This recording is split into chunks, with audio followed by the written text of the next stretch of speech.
एक आए थे लोग, अभी हम इधर खड़े थे। इधर ये पानी गिर रहा है इधर, और ये देख सकते हो जीतू भाई, गिर रहा है इधर, ये वाले हम इधर खड़े हैं, देखो एंजॉय करने के लिए। इधर पानी है बस जैसलमेर में।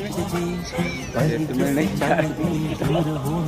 नहीं जैसलमेर पागल है भाई, बड़ोदरा में है। मुझे बोल रहा था गाइस इधर काम कर रहे हैं, देखो तो देख गाड़ी सकते हो। ठोक गई, गाड़ी ये गाड़ी ठोक गई।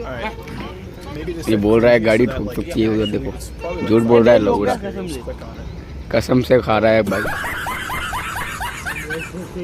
भाई का घास हो गई है, वन ड्राइवर के देख मुंह में पड़ी। तो गाइस ये मामा है हमारे, ये मामा है और ये काका है।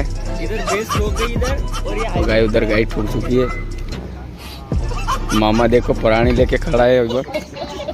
गाइस हम इधर ही काम हमारा ब्लॉग अच्छा लगे ना तो सब सपोर्ट करें और फॉलो करें, लाइक करें, सब्सक्राइब करें। नहीं हमारा आएगा काका।